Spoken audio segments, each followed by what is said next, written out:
In this video, I sit down to interview Heather McGough, the CEO and co-founder of the Lean Startup Co. This is part of a new series called From College to Career, and I'm really excited to share Heather's story because it's such an excellent example of the different twists and turns that a career could take. Heather started out wanting to be a lawyer, then moved into many years of nonprofit work, and eventually became an entrepreneur. So I hope her story can inspire you and help you see that it doesn't matter where you start out, there's plenty of opportunities and where you want to take your career. So I'm really excited to just share a little bit about your journey with other young people, especially women and people of color who sometimes feel a little scared to jump into different things like entrepreneurship. So would you just start out by telling me a little bit about what you majored in college and what did you feel like you were gonna do when you were in college? Yes, well, I was very sure that I was going to be a public interest attorney, which I'm not doing that at all. I never have, but I majored in a double major. It was psychology and criminal justice. And where was this at? This was at Indiana University. So I grew up in northern Indiana. I thought, okay, I still want to be a public interest attorney. I wasn't ready to go in that direction yet because I felt like I wasn't exposed necessarily to the trials and tribulations of people that I wanted to be helping through that work. What I did, which is to answer your question, I applied to become an AmeriCorps member. And through that, my hope was that I would be able to work directly with community members who are facing various challenges in life, economic, socioeconomic, and so I moved to the Southeast US and I worked with kids who had been in trouble with the law and then they were at an alternative school. So mostly male Black youth in this particular case who needed mentoring, advising, tutoring, and that sort of thing. So was that like the seed of your nonprofit career then? Yes, it was. I feel like that time in my life was probably the most critical, I think, in not only my next step for my career, but really giving me perspective as a human. And that has, really infused itself in everything I do to this day, from how I treat people to how I go about my job, work with our clients and even my team members. To give you a little insight into that, for anyone who hasn't done AmeriCorps, you're living off of a stipend, which is next to nothing. But it was working with the community, not just at that alternative school, but all of the other organizations that my fellow AmeriCorps members were working with at the time, and to do what I would call direct service work. That work allowed you to see stuff firsthand and know that things were different. And yeah, I mean, this thing called the cycle of poverty, it's not like they taught me that, in school. I read all, the history books and did all the assignments that I was supposed to do. But it isn't until you're like human to human with people. Yeah, I developed a lot of perspective. You did AmeriCorps. You went in a route that not a lot of people go into who want to go into like law, where you're working directly serving people who live in these circumstances that were very different from your own. Mm-hmm. And then that seemed to spark something different than law. Yeah. So what direction did that take you in? It was the people that I worked with, the people that I served. They inspired me to want to work directly with folks. After AmeriCorps is when I said, okay, I don't want to go to law school. And I worked at a few different nonprofits. I spent 7 years, doing different things. The first one was with immigrants and refugees and other English language learners, maybe folks who had just never learned how to read or write. So I was overseeing that program. I moved to California. I got a job in Berkeley, and it was working with folks who are on their last leg of welfare. I was tasked with getting to know them, getting to understand the things they enjoy so that I could support them in getting the right skills they need, and then another layer of it, a job that they actually want to go to every day. I know you were in nonprofits for 7 years, which is a significant chunk of a career. What was your inspiration for wanting to move into event planning, and what was that like to make that transition?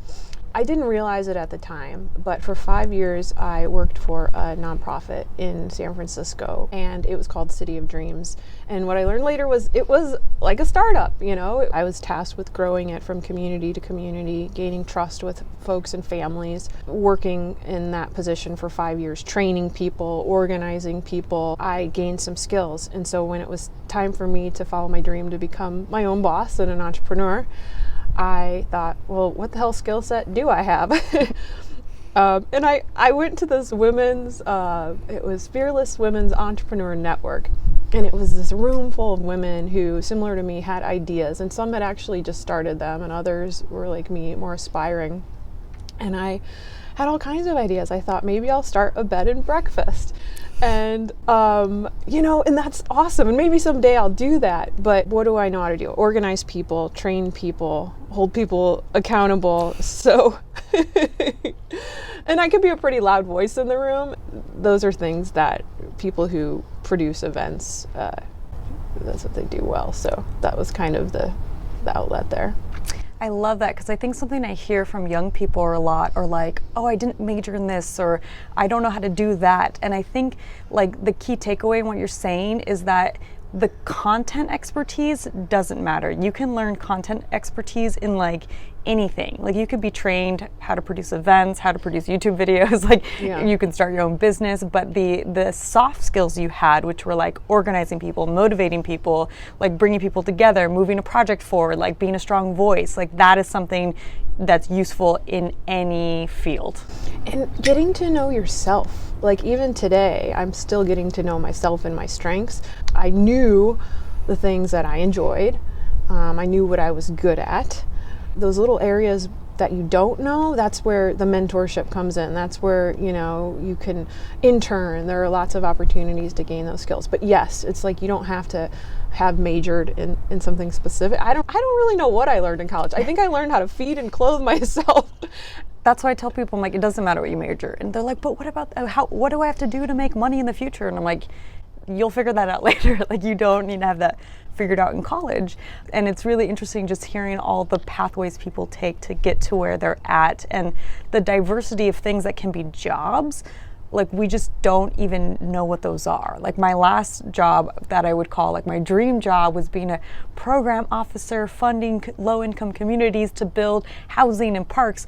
If you would have told me that when I was in high school, I would have been like, what does that even mean? Yeah. I don't understand like, any of the words you just said. I'm going to be a doctor, a teacher, a lawyer, you know. And then what was it like for you? Because I'm going through this right now, starting my own business, like getting your first clients and getting your first checks when people start coming to you and wanting business. Like what was it like for you moving into that? I feel like there's a lot of excitement, but there's a ton of risk.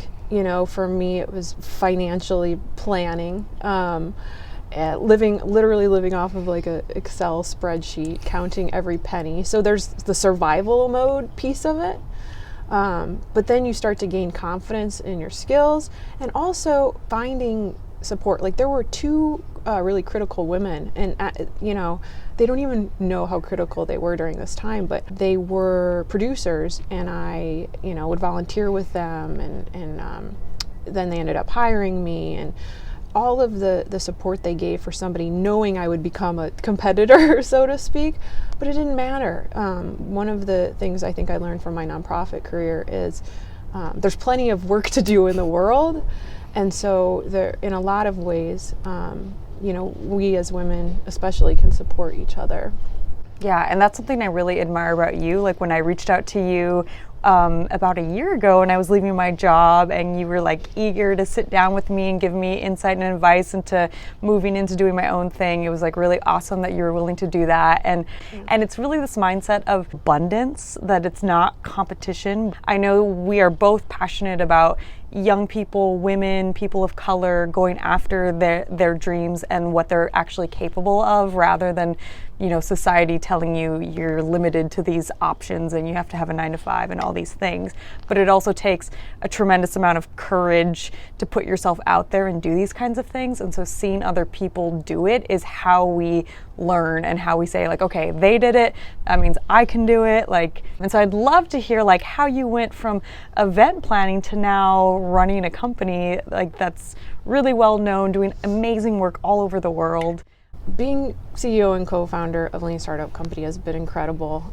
We started the company back in 2015, but to get back to your question, there was a need, and the community and a lot of large institutions and organizations realized that they're very much at risk of going out of business if they don't change the way they're working. And I'm not just talking about like Toys R Us, who went out of business, but even the work that very important government agencies are doing.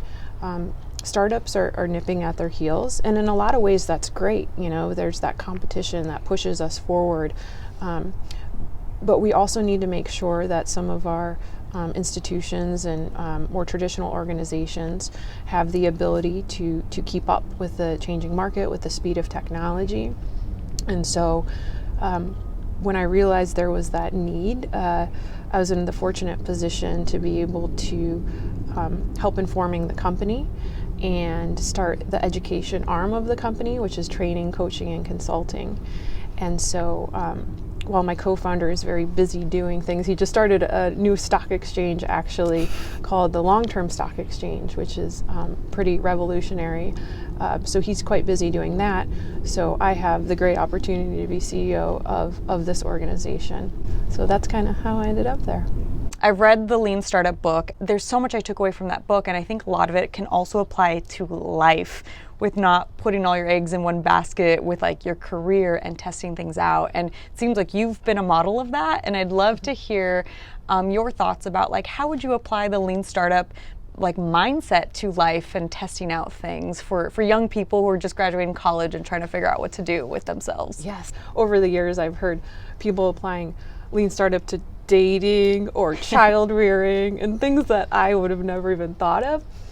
I think I would say, you know, in terms of career, think about all the things you are pretty sure you're interested in doing, or think about all the things that make you happy in life, you know, the qualities, the experiences, the feelings that you get. Gather that information, identify, you know, what those key things are, and then think about which jobs could produce those same feelings. Okay, now I'm going to take it a step further. Go out and speak to those people who are doing that job.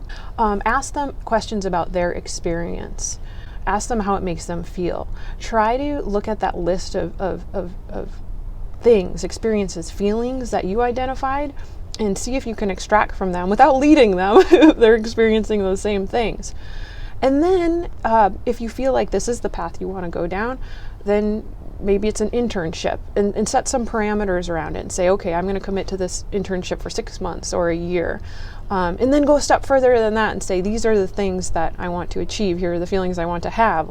But we can be a little bit intentional about these things, especially with a job, because you do wake up every day and you have to get out of bed and you have to make money and you have to feed yourself and, you know, all these things. Definitely. And I feel like that's kind of where I've been at lately. Like, I was like, I'm going to start a YouTube channel, and over 3 months, I'm going to make 20 videos, and then I'm going to see what happens. I'm just going to evaluate, okay, did I like this? What did I learn? Should I keep going? Did you get positive feedback? Exactly. And that actually helps me take steps rather than being like, how do I get started? Mm-hmm. And if you can make a small step and test something out and see like, okay, should I move forward? Should I move in a different direction? And I think that's really excellent advice for people. I'd love to hear like your wise self from today. What kind of advice would you have given your 22-year-old self who just graduated college? I think I would say, don't ever stop asking questions. Don't be afraid of taking risks. Don't be afraid of screwing up. Be incredibly confident in who you are, because if you make decisions with integrity every time, you're going to be fine. Figure out what makes you happy. You know, is happiness your house or your car or what? You know, is it experiences? Never be ashamed of, you know, those things. If you have the opportunity to travel, it could really help one gain perspective. And I don't mean travel in a fancy way. I was staying at hostels and there are 15 people in a room and they give you one sheet kind of thing. It's like, have those experiences too, to the extent that you can, to reflect on what you're grateful for in life, and what you've had instead of what you don't have, I think is a wise thing to reflect upon.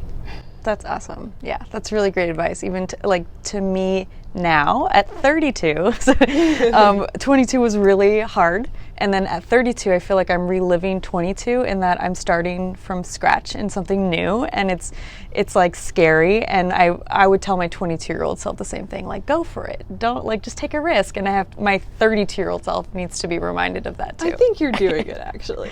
Yeah. So thank you so much for making time to be with me today, and just it's amazing to have you as a mentor that I could call on, and it's been really awesome to be able to connect with you today and always. Aw, awesome.